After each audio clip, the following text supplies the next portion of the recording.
You're listening to the Clean Comedy Podcast with your host, James Creviston.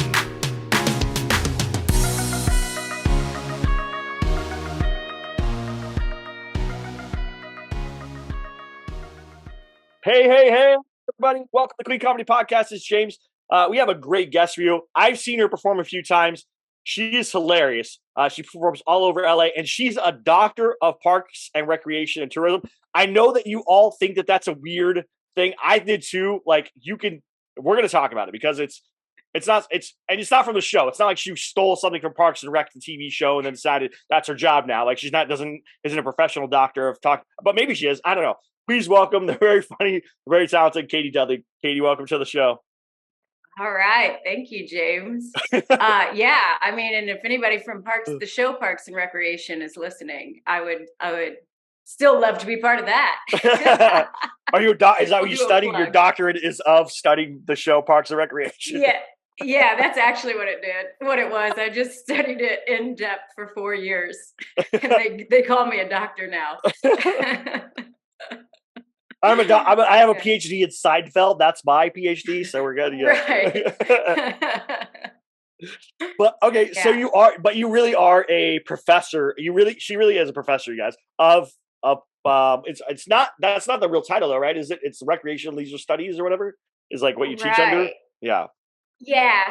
So it kind of varies depending on which school that you're at. So technically my PhD is in Parks, Recreation, and Tourism Management, and I got that at Clemson University. But now I'm a professor at Cal State Long Beach, and the department is called Recreation and Leisure Studies. Why do they change? Why do they do that? Why do they? Cooler. Why do they change that though? That seems like throwing people off, right? Oh no. Yeah, it is. And that's what we hear from the students and stuff too. It's it's hard to know which school has it if they're actually looking for it. And so I think really I don't necessarily know. I think at one point it was this makes it even funnier. This is stuff people think Parks and Rec is weird. But the underlying thing that tie all of the aspects of Parks and Recreation together is this underlying philosophy of leisure. What is leisure? Is it a state of mind? Is it a time? Is it the ability to versus, freedom to versus freedom from and all of that? So that's kind of like our philosophical underpinning. So some of the older departments will still be kind of clinging to that leisure studies aspect that Cal State Long Beach does. That is more of they are very big and connected into like the National Park Service. So that's why they kind of come out of the gate with parks first, because that's kind of an underlying thing. Yeah. So, and then some of it, how, especially right now in higher ed, some of it's just marketing. What's going to get people to take us seriously, especially now coming out of COVID, people are unsure about going into debt, going into college, all of this. There's so much uncertainty. And then we're over here going, come get your degree in recreation. And their parents are like, absolutely not. Like you're going into math or something. I don't know. And we're like, we'll see you in a couple of years. That's hilarious. So is that what we're not a lot. I'll say we're not a lot of, I was just going to say, we're not a lot of people's first pick. We're a lot of third picks. We're what they call a discovery major. I've never heard that term before. No, that's great. Is that what you wanted to do? Did you always want to do Parks and Rec, or did you have something else in mind that you originally wanted to do or wanted to study? Yeah, well, it really what it came down to is like, this was the culmination of just like, 20 years now, of that inner conflict of doing what you want to do versus doing what you should do, right? Or what you think you should do. And so that's what it was when I went away to college. I'm from Illinois. Southern Illinois. If you've seen my act, I got a whole thing. Yep. But yeah, so I'm from Southern Illinois in a small town, like 2,500 people. And Wow. I'm pretty related to most of them. Like it would get kind of dangerous, I think, if I tried to like have babies in that town. Um, but so yeah, when I went away to college, it was like that, it was the end of that first year, and I was like, I didn't have anything lined up. And I was like, I want to go anywhere but back home. Yeah. Yeah, and I was at Southern Illinois University in Carbondale there, so go Salukis. And so I just like got online and started filling out applications, and I filled out an application for Yellowstone National Park, and they were like, "You're hired. Come on out in May." Wow. So yeah, I mean, at that point, so my dad and his two buddies, I went on like a guy's midlife road trip out to Yellowstone. That was so like at that point, I hadn't even been to a national park. I had like, that's just not something that we did. It was, to me, it was like, that was just a way to get away. And then, yeah, so I ended up so at the time I was studying journalism and advertising. And so I just went back a few more summers. And after I got my degree, I even went back one last time. Well, actually that time I was going to spend the rest of my life in the national parks. I sold all of my belongings, and like, that was the career for me. Wow. Wow. So I went one more season, and then I did a winter in Death Valley right after that. Yeah. And it's a different ball game between summer seasonal work and winter seasonal work. Like, Okay. people who work winter seasonal jobs, like, they're in it. They've got they're hiding from some things. That's where all the criminals go. They do winter work. Yeah, exactly. I mean, I could get on a whole thing about that. I mean, I saw the U.S. Marshals come in like 3 times while I was in Yellowstone. People hide out there. There were people who were working there that like had been on the run, and for some reason thought getting a job wasn't going to make them traceable. I don't know. At the National Park Service. Yeah, like a government. Who do you think is going to? Who do you think is going to? Yeah, another federal agency will easily find that. Okay. All right. Exactly. Yeah. Obviously, they're not the best criminals. Like, no. Well, yeah, clearly. Yeah. Who knows how many are out there not just kind of hanging out in the backcountry, I guess. Yeah. So that's what it was like. Death Valley. I did that, and I was like, no. Well, for one, turns out desert isn't for me. Same. Yeah, I need my trees and my mountains. So yeah, from there though, I was like, well, I still don't want to go home. So I like had made friends. I lived in Billings, Montana. Wow. And yeah, and I did radio advertising. I sold radio advertising while I was there, and then started, but at the same time, so it was like during all of that, I still would keep like one foot in. So it was like I was doing radio advertising, and then working at a golf course. And then, yeah, so same thing. It was like, so I finally got tired of Billings, and I went and moved to Nashville. And in Nashville, yeah, it was just like, I'm like, I don't know. You're the most adventurous person ever. I love this. I love that this journey just is like, you know what? I'm tired of this place. On to the next place. Okay, let's do it. Like, yeah, I'm like, Nashville seems cool. Yeah. And this was like back in like 2006, something like that. So Nashville, if you've been there on both sides of that, Nashville was a different city than it is now.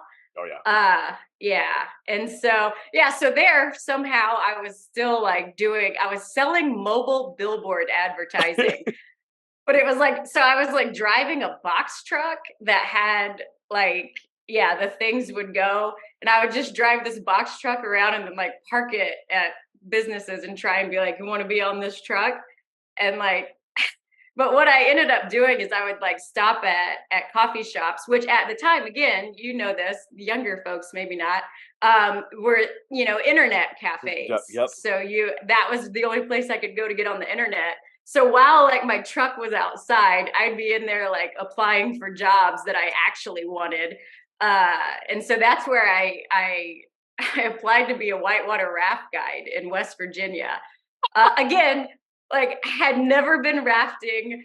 Like I grew up by the Mississippi. Like you don't get in the Mississippi. No, you do like, not. You don't. Yeah, rivers were to be feared where I was from. But I was like, sure, it's another out. So again, they're just like, hey, come on out. They're like, we're not going to charge you to train, which like the places in Colorado and stuff will charge you to train. It's like, we'll train you for free on the weekends. But like, you know, if you need to make money, you've got to do other stuff. So I rolled in March, on March 1st in West Virginia. And like that, West Virginia is a beautiful state in the summer, like not on March 1st. And so it was just me and like two other people just like hanging out in this abandoned rafting company.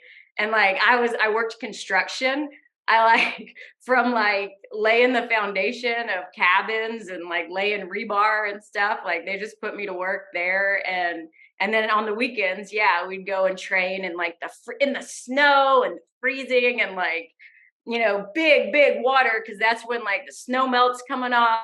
So it was just like there was days that we just like start in, because you'd have to go down a couple times a day, and we'd start in, and we had a song that would be like, so many places to die, so many places to die. It was just like, so I just kept doing kind of stuff like that, where I would be like, well, I'm supposed to be doing this, but I want to do this, and I'm supposed to be. So I went and did my master's at Texas State. I was living in Austin, Texas for a little bit. I left some of my states out, but I lived in Austin. Katie's been to all the states. She's been to every state. I've been to all the states. Yeah. So I went to Austin, and from there I was like, well, I'll get a master's, but I got my master's in mass communication, and was still doing the same thing. With that degree, I ended up going back to West Virginia and working in the marketing department of the rafting company. It was like, I still just like couldn't shake it. So while I was there and like trying to write, you know, social media posts and stuff that I hated so much, that's when I kind of realized of like, I don't want to market this stuff. I want to understand like the thought behind it. I want to understand why people go rafting, why people decide to work at, you know, like me, and like can't shake it and all this other stuff. So that's when I went back. So when I went back for my PhD, finally, I was like, I'm going to do this degree in what I want, what I'm interested in. So that's what Clemson has, a really good program. So I did that and finished it up with the old PhD in Parks and Rec. It wasn't necessarily like the Leslie Knope route. No, it was a lot of I won't say bad decisions, a lot of interesting decisions. I was going to say, that sounds like, I mean, literally, I hope you write a book one day about all this, because I think like that is an amazing story. And I know like we have a limited time here, but honestly, I would read that book, because it sounds like an awesome adventure of like someone just discovering America by discovering themselves. Like literally, that's what it sounds like. Yeah. To me. Yeah. So then what made you want to do stand-up? Because now you were like, oh, I got my dream, right? I'm living my dream of Parks, but now I want to do stand-up. Where does that come from? Yeah. So, so that's something. So it was kind of like while I was doing all this stuff too. So, you know, if you think about all of these different jobs, like the unifying thread of it is like connecting with people, entertaining people, getting people to, you know, telling stories and things like that. And so I'd always loved to do that. And really what it was, and I was, you know, I don't brag on myself very often. I enjoy self-deprecating humor, but like, but I was good at telling stories. And but then it was like, then I'd find myself in these places like, oh, I'm in a PhD program. Like I need to be serious and like, and like all this stuff. And so it would be like people, I had somebody tell me she saw me at the bar one night and she was like, you are like two different people, like at the bar and at work, at school. And I was like, I know. And at the time I thought that was a good thing. And then it was like more and more, I was like, that's not a good thing. Like that is what I enjoy. That's really why I kept going back to all of those jobs. Like I was not a good raft guide and I did not enjoy it. Like every morning I would wake up and I would just like pray that like lightning struck the raft and like I just didn't have to go out that day because I was just like, it's really, because I mean those are 8-hour trips and like, and if you're like a big burly guy that you think of when you see a raft guide, like that's not hard to maneuver a raft on your own, but like they're 2,500 pounds of rubber there. So it was like I had to rely on my crew and like you get a crappy crew and then the whole day is just like you're just everybody's swimming and it's all your fault. and that's actually I met my husband as a raft guide. And so he was good at it. So we used to joke that we should be a team. And I'll be, because he hated talking to people. And I was like, I'll do the storytelling and the talking and the jokes, and you guide, and we could do that. But they didn't go. They didn't go for that. Yeah. But yeah, so it was, and that's like my husband too would tell his favorite thing to say is like, when I'd get off the river that day, because inevitably something would happen on the river. And so he's like, yeah, when you'd get off the river, he heard the real version of what happened. And then he's like, and then I'd watch you at the bar, like hone your story throughout the night. And then like you found a version that you'd like. And then that would be the version that you would keep telling over and over again. And I was like, well, you can't get caught up in the facts. That'll just drag a story down. You got to goose that a little bit.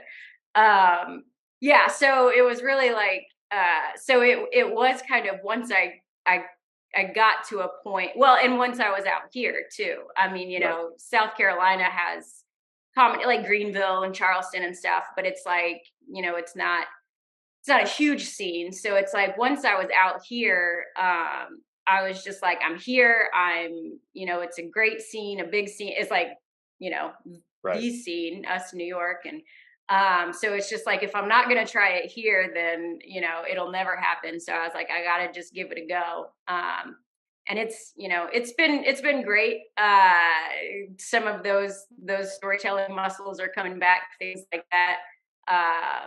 And it also kind of helps get through slogging through some of the other stuff. Cause like academia, even if it's Parks and Rec, it's a slog to get through. You're still, it's publish or perish. You're still trying to get journal articles published. You're reviewing articles. It's dry. It's boring. You've got students that don't want to be there at 8 a.m. and all that kind of stuff. And yeah, so that's kind of how I did both paths. That's pretty awesome because you are a good storyteller. Like that's why I said, like, I would read a book by you because the story that you tell, as you tell it, I'm into it. I'm like, I want to hear more. I want to know, like, I know we have a little bit of time. So it's like one of those things where like, okay, yeah, or this is great. Oh, I want to hear more, but it's like, that is a book. So if you don't ever publish that book, you're doing a disservice to yourself and to the world. I just want you to know that right now. Like, find a way to publish that and make that a book, because I think that's a really good thing, because a lot of people don't do what you do. We do the safe path, which is how a lot of people avoid comedy, or they do stand up and they find that it's hard. And then they go, well, I'll never be Chris Rock, or I'll never be Seinfeld. I'll never be, whoever they admire. So I'm out. I can't do this. Like, it's going to take me 10 years or 15 years or whatever to get there. It's not worth it. I can go work somewhere else and make way more money faster than doing. If you come to stand up to try to get rich or get fame, it's not gonna happen. Or to like boost your ego. Oh, definitely not going to boost your ego. No, there's people in comedy that will break you down so fast. And yourself. I don't know about you, but for me, I've had those shows where I drive home and you're like crying in the car to yourself as you drive home. Like, that was the worst set. What am I doing with my life? Like, I've had those moments. I don't know if you've had those moments, but I've had absolutely. Yeah. I did a show last Sunday at 3 p.m. 3 p.m. like outside on a rooftop with like the sun beating down. I was like, this is a workplace hazard for one. I'm a redhead. I should not be out here. And like, so nobody, and you leave one of those shows and you're like, I could have watched a lot of TV this afternoon. I could have done anything else than this. Yeah, those like early afternoon like shows are the worst too, because nobody wants comedy at 3 o'clock in the afternoon outside. Like, that's not happening. You're like, no. They just wanted an excuse to already start drinking. That's what they wanted, and so that's why they came to the show. And then they also didn't want to pay attention to you. No. Now, how long have you been doing stand-up? Because when I saw you, it was probably 6 months ago or so, something like that. And it was, you crushed. It was amazing. So I loved it. So how long have you been doing stand-up? Well, thank you very much for that. For one, I've been doing stand-up for about a year. I fudge it sometimes and try and make it sound longer, but like, just, you know how it is. Like, you have like your, I'm going to start time. And then you have like when I started taking it seriously. Yeah. So depending on who's asking, is which one I choose. Exactly right. In 1 year though, you've done really well. Like, I watched your set. I think you did 7 minutes and it was awesome. Like, from start to finish, and just like owned it. So I was like, man, I thought you had been doing it much longer, just so you know. Like, I was like, oh, she must be doing this for a while. And it was really good.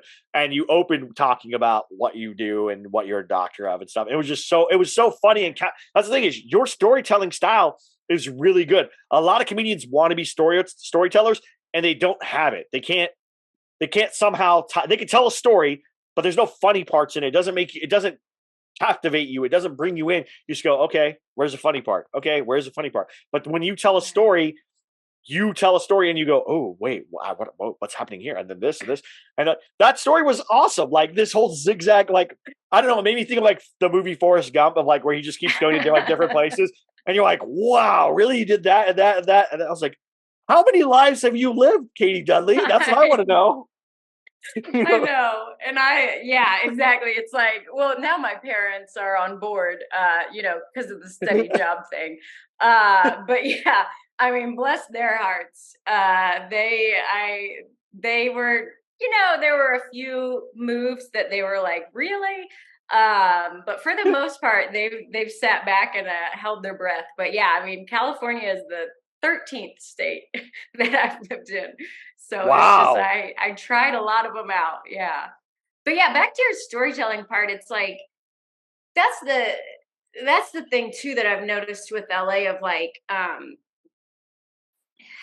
don't know how I want to say it, like the double-edged sword of, we were talking about this right when you and I jumped on, of, the death by 5 minute sets in LA. And it's like, and so anyone who wants to do like storytelling is like, well, you can't do that. Da, da, da. And at first, maybe I kind of thought that too, but really, yeah, what I'm finding is it's like that has helped the storytelling so much, because it makes you find the funny. It makes you cut that fat out that you think is hilarious. But it's like, no, turns out this 20-minute story that I've been telling for 20 years is actually only a 3-minute story. Right. So, yeah. That's exactly right. That's the thing, is we tell these stories, and we told these stories our whole lives. And we usually tell them to like a larger amount of people. And so we feel like we need to keep embellishing them and make it go on longer so we can get everybody. But then when you realize, I've just been embellishing this, or like just stretching this out because I've had to. What if I don't do that anymore and I make it as tight as possible and get everybody in there, give all those punchlines and make them laugh a bunch of times, and then boom, we're done. I can do it in 3 to 5 minutes, like that's the thing. But a lot of comedians, you're right, they want to do like these 10-minute rambling stories or whatever and stuff. And you're like, you can cut that down. I have a friend of mine who is a rapper. He's a fantastic rapper. He has a ton of albums. He has songs in like movies and stuff. He's a great, awesome dude. So I texted him the other day and I said, hey, I want to write a comedy rap song. Like, I'm like a big fan of like The Lonely Island and Little Dicky and like all these like funny rappers and Weird Al, obviously, and stuff. So I want to do something funny like that. And he goes, okay. And like, we got on the phone and we talked about it or whatever. And it was very similar to writing jokes of like, you have to keep these things tight and short. Like, they can't be really long. You can't use a lot of syllables. You can't do all this stuff. I was like, man, this is so interesting. But I sucked. Like, I felt like I sucked at writing my first rap, like 16 bars. And I sent it to him and he goes, this is pretty good. He's like, you did a good job. You just need to cut more syllables. And I was like, okay, it's exactly like stand up where just always trim fat. And that's stories. I'm learning that stories, that's music, that's literally everything is how much fat can you trim to get this nice, beautiful, and it's, if you like steaks like me, how much of that can you trim to make this beautiful meat that you want to go, yes, please. You know, I'm sorry if you're vegetarian, I apologize. But like, okay, but I don't want to offend anybody, but like, that's what it's like. It's like you're getting a beautiful steak out of it. You're getting this beautiful thing that you're going, wow, this is perfect. And it will never be more perfect than this moment. And I think that's amazing that you have figured out how to take storytelling where a lot of people have, especially in 1 year, like that is amazing. And then turn it into a great stand-up. If you guys have a chance to go see her do stand-up, go watch because her, and if she does, hopefully you always open with that joke about being a doctor of it. Like, if you do that joke, that whole piece will just pull you in. Because I was sitting in the back talking to Casey and you got on stage and we both went, what? And like, it was just like that. Like, we were engaged in a conversation and we both stopped like mid-conversation, just turned and watched. It was just like, okay, this is going to be great. And it was awesome. So like, that's the thing is, and we don't, and no offense to every comedian, but if you guys are comedians, you know this, you could be having a conversation with a comedian, someone else can go on stage. You'll never even look in that direction. You won't even, nothing will catch your attention, right? It's not easy for us as comedians. We're ingrained in ourselves. But when someone catches your ear, catches your eye, you go and you turn and stop a conversation with another comedian to watch. That's something special. So I want you to know you are an amazing comedian. 5 years from now, people will be going, hey, you got to go watch her right now. Like, it's awesome. You know, it's going to be that thing. If you stick to it, I don't know if that's the thing you want to do. You want to just stay in academia, but if you stick to comedy, you're going to be golden. I'm telling you right now. Oh, thank you. That's so nice. This is that's worth hanging out and talking right there. It's true though, because have a bad morning, you know. Yeah, when you have a bad morning, you get up in the morning and you say, you know what, I killed it on stage. I am amazing. I'm going to be funny. People are going to know me. It's going to be awesome. Like, you're awesome. So that's a great thing to have. And you've seen it. You've been to enough stand-up shows. You've done enough shows where you watch somebody do comedy and you go, yikes, you know, and then you've had other times where you had to stop what you were doing to focus on that person on stage and going, man, this person's amazing. I want to hear more. And it sucks. Yeah. And the worst part is when they leave, like, you're waiting for more. And it's like, that's my time. And you're like, what? You know, and you can't do, you can't do that. You want to do that, but you can't. Paul Moomjean is like one of my favorite people. And I actually hate being on the same show with him because I want to just watch. Like, I don't want to be on I want to watch him because he's so good. He's so comfortable. He's just so like himself it's so fun. And I'm like, keep going. Like, one time he's like, how much time should I do? And I was like, do whatever you want. I said, wow, we're good. He's like, no, that's not how it works. I'm like, no, it's fine. You're okay. And he's like, no, that's not how this works. Like, you know better than that. And I'm like, all right, well, fine. I'll do 10. You do as much as you want. He's like, no, that's again not how it works. So I know. I get caught with that a lot, like hosting, you know, where it's like a lot of times you're trying to listen to be like, is there something I can play off of when I get up there and stuff? Or you're trying to watch and like make sure. But then like you say, there's some comedians where it's just like, you just kind of get sucked in and then you're just like, oh, I bet like I need to see the time. Like, I'm the one in charge here. Yeah. Like, crap, I need to get back in this. Yeah. Oh yeah, those are the worst because you're in it and you're like, this is amazing. You forget they're supposed to be working, like it's your job. Right. You're engrossed like you're the crowd. You're like, yeah, this is great. And you're laughing and enjoying. You're like, this is awesome. And they're like, oh wait, I'm supposed to like they're supposed to be done. Right. You're like, oh. I've done that so many times, and you're like, and they're like, I think I went over, and you're like, yeah, it's okay, you're fine, don't worry. Yeah, no big deal. Yeah, I'll allow it this time. Yeah. It wasn't me. I didn't forget. Yeah. That's always worse. So do you have like some goals that you want to accomplish in comedy? Are there like things that you like put on your bucket list of things that you want to do? Maybe like travel to New York and do stand up, or like be on, try to, get on certain festivals or stuff like that. Is those things like that? Yeah, absolutely. So that is, it's the end goal would be if I could turn comedy into the number one. That's kind of what I'm shooting for. That's kind of how I approached it and things. And so that's like, it's like a year in, and I've heard some people, like, do not get me wrong. I understand, like, you got to put in plenty of years and stage time and stuff like that. So I know that it's not going to be like next year I can quit my day job. But again, it was like kind of that, where it's, how do you treat those years? Do you go up once a week? Do you, and it's like, I go up at least 4 times a week. And that's kind of the low range. And so it's just like, if I'm going to do it, this isn't going to be a hobby. This is going to be like, I'm going to pursue it like I want it to be my job. And, if that means hosting a show on Tuesday nights and then 8 a.m. class on Wednesday, and my students do not know any of this. I don't know. Maybe they look on Instagram, but none of them have followed me, and I sure don't tell them. So I don't know what they think of Dr. Dudley when I'm rolling in just as tired as they are at 8 a.m. on Wednesdays. But yeah, it's just something. And so that's what I'm actually kind of not on the fence, but like trying to just kind of figure out like this summer. So last summer it was, just get as many mics in as I can, as I'm trying to even just figure this stuff out. And so this summer I am thinking, like, is this the summer to try to get to other parts of the country? Because again, it's my material is it's the Parks and Rec stuff, but then the other stuff is growing up in Southern Illinois, in the Midwest, and things like that. And sometimes I can go months in LA, and like that material just won't hit. Or you'll get just like polite laughs or something, and they're like, I recognize joke structure, I should be laughing now. But it's like they're not really connecting to the material. And then that's the other thing at like open mics, it's more of I think because of my material, sometimes it's like they think that I'm like kind of this old lady country bumpkin, right? Yeah. And so it's like kind of harder to break in to some of the circles of the dating apps and the that kind of like that type of stuff, which is, that in and of itself is fine.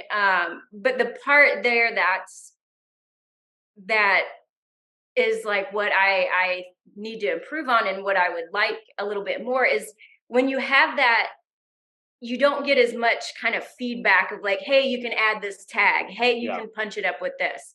Like anytime I've had something, like somebody has offered something, I'm just like, that's like, that actually wouldn't work there. Like that, what you're saying doesn't make sense. Or like, it doesn't sound authentic from someone who's from the Midwest. It's more of like, what you're saying is making fun of people in the Midwest, right. Whereas I'm like saying it from like, I'm one of you, so that's what I've been kind of toying around with, is kind of, trying out maybe more of like a Midwest hub over the summer, and just kind of branching out in that sense, kind of broadening like my circle a little bit more, and just kind of seeing what's out there.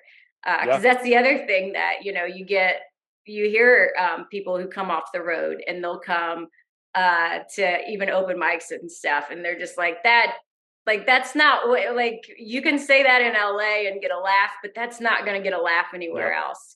And it's like, I'm not in this just to, kind of I hope none of this comes off negative. No, it's like, not. Yeah. I'm not trying to like, just like, what's funny in LA?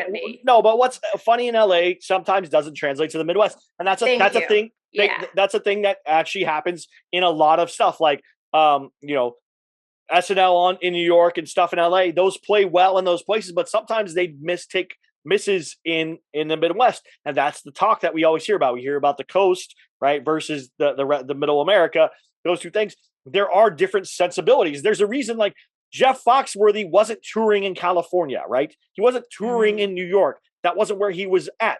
He was going all across the Midwest and the South because that was his brand of humor, and it was selling everywhere. If he came to LA and did the same stuff, people would just be like, "Oh, look at this redneck weirdo," right?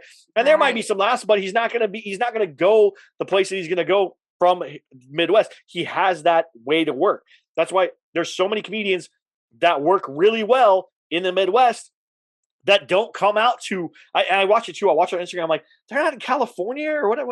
What's going on? But they're like in Indiana and Nebraska and Oklahoma and what. I'm like, why are they not coming? But then I realized that's not the brand of comedy that's going to sell out in LA. It's not going to sell out in California. So it's like, okay, that makes sense, and you're allowed to do that.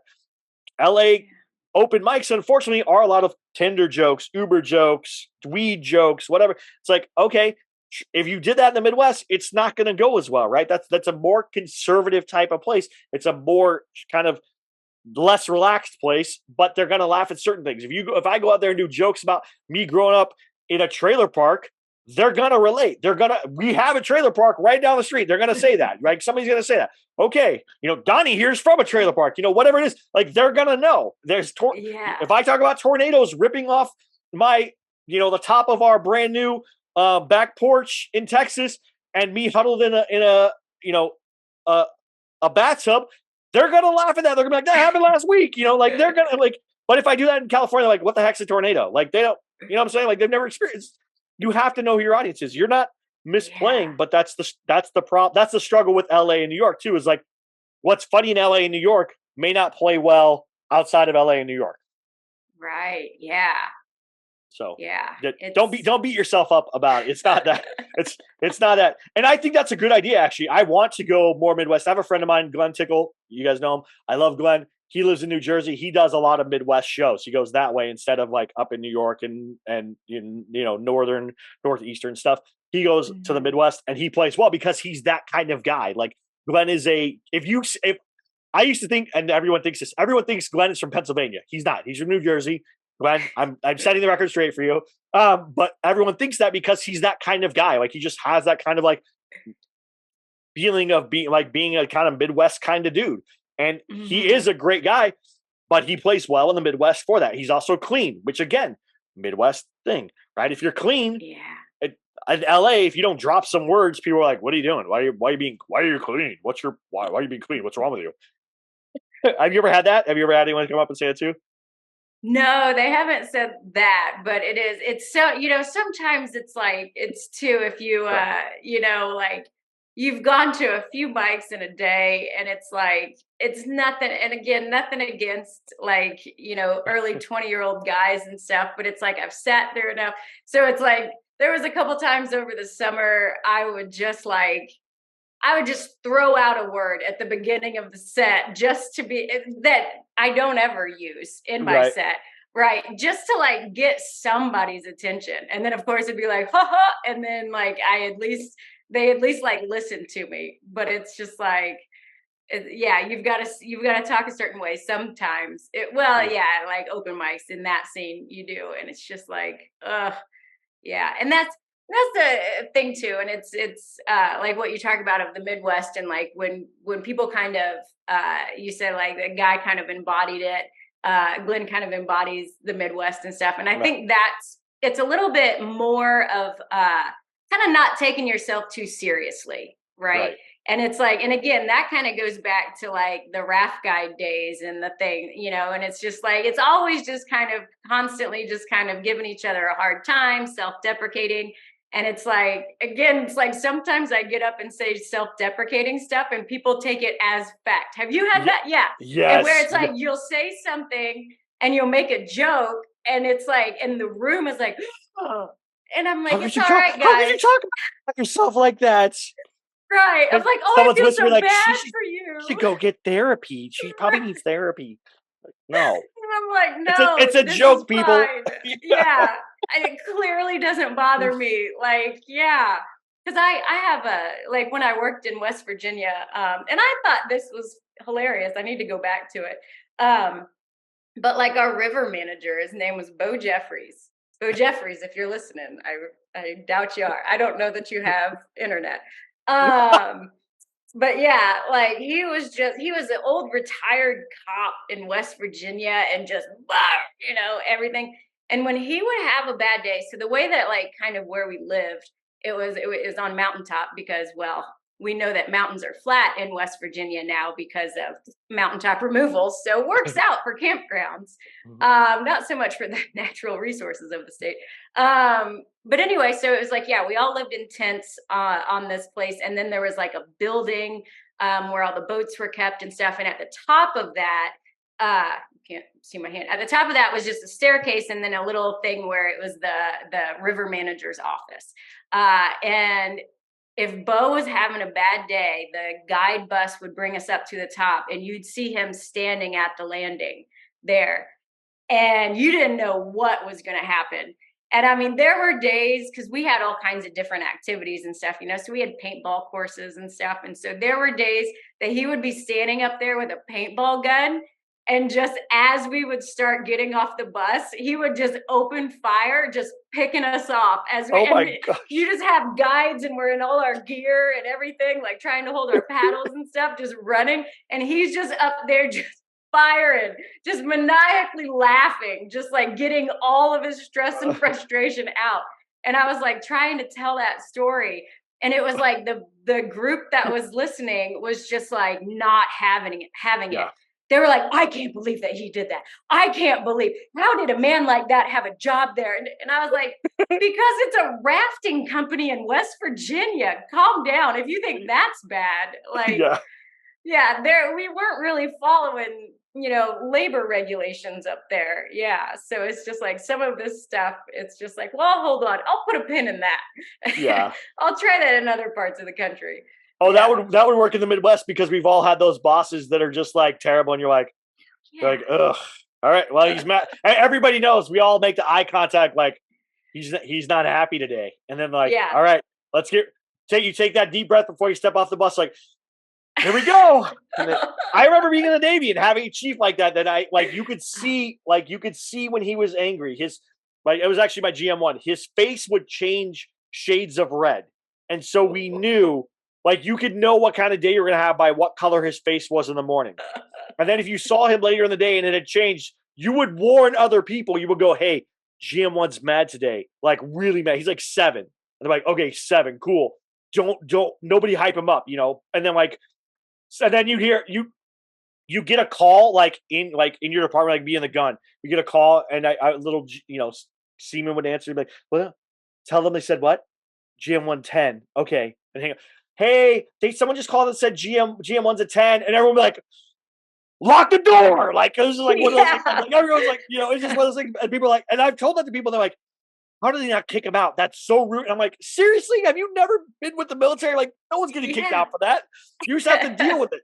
We did stupid stuff to him. I've never said this to anybody. I'm going to say, we peed in his coffee mug one time because he had made us all so mad. We all passed his coffee mug around and peed in it. And then refilled it with coffee and left it on his desk. And since we knew he never cleaned it out, he would just dump it out and then refill it again.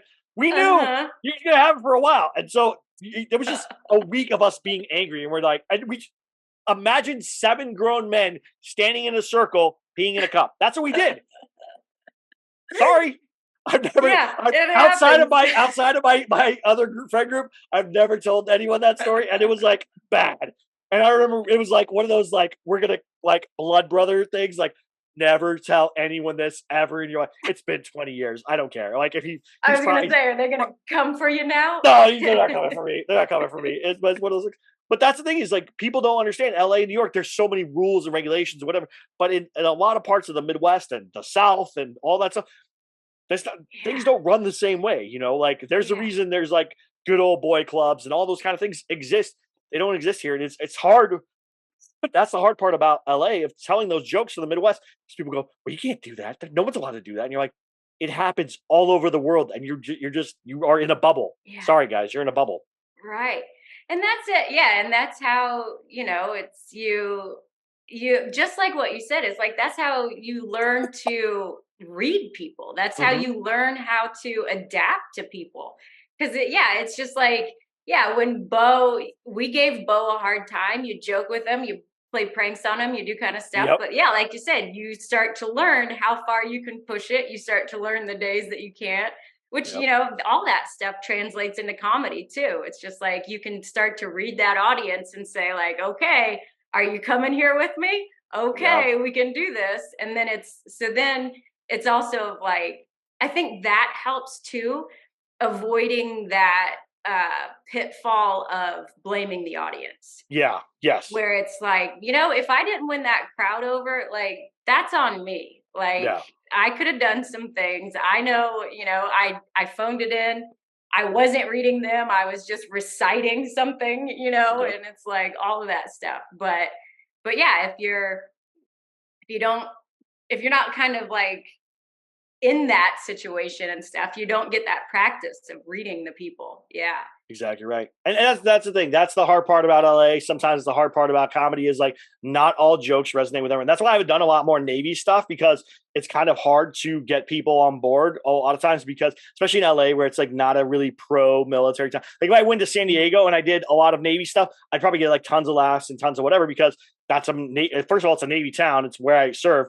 But it's also a place of like, there's a lot more veterans there. I don't run into a ton of veterans in LA. And the ones I do, it's like one or two here and there every now and then. So there's not a lot of people that are going to understand what that was like to be in the military, or what that's like to take orders, or to be far away from your family, or to like be cut off, or to be in a war zone, or any of those things. So I've kind of like left that material on the side for now.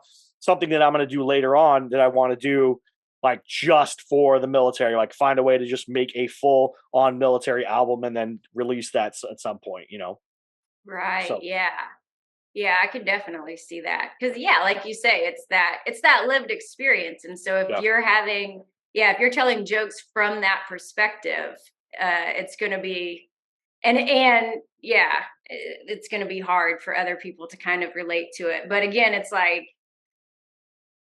or if people have negative opinions, like you say, right. Yeah. where it's like they're just not gonna, there's some stuff where it's just like people are just like, I don't care how funny you make it, I just will not laugh at that, Yeah. because I am against it, and that is Yeah. my entire identity, to be against it. Yeah. Yeah. That's so funny. Someone brought up me being in the military to another person the other day, and they go, "Oh, would you ever re-enlist to go fight in Ukraine?" And I was like, No, I'm a 40-year-old man. I'm not going to Ukraine. What's wrong with you? Do you want me to die? Is that what you're trying to tell me? You want me to die? Like, I'm not going there, And they're like, "Oh, well, I thought you were younger." I'm like, "It doesn't matter if I'm younger or not. I'm not going to Ukraine to die." Like, Yeah. I already went to Iraq twice, you guys. They had two chances to get me. They didn't get me. We're good. Let's not throw another chance out there for them, Like, I don't want to do Right. that. Oh, go on. But they gave me that look of like, you're rude. Like, I'm like, why are you not enlisting then? You're younger than me. Like, what's your problem? Right. Yeah. Yeah.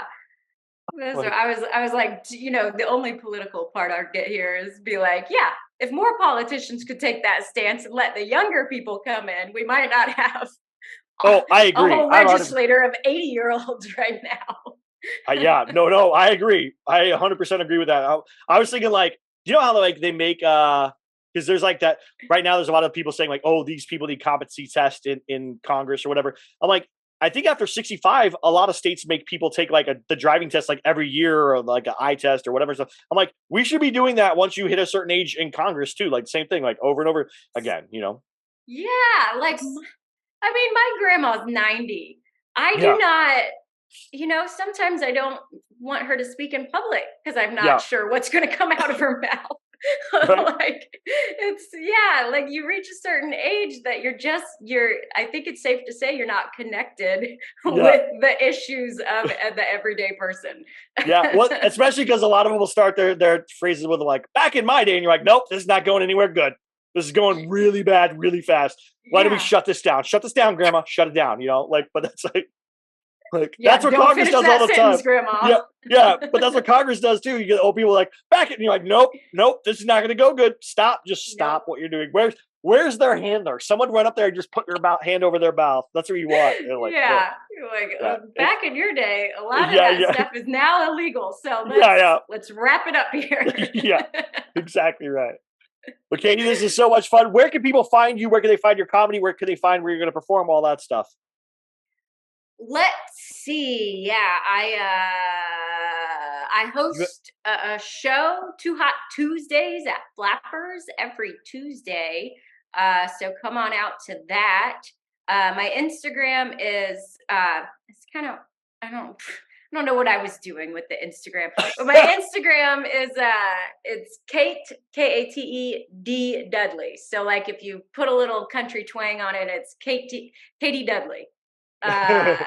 Yeah, so 2 Ds is my Instagram there that you'll see that. And then from there, just as the shows pop up, I'm doing a show at the Dudes Brewing tonight, first time there. So for the Earth Day show, fitting. Nice. I think I get my Parks and Rec credit got me on that show. But there you go.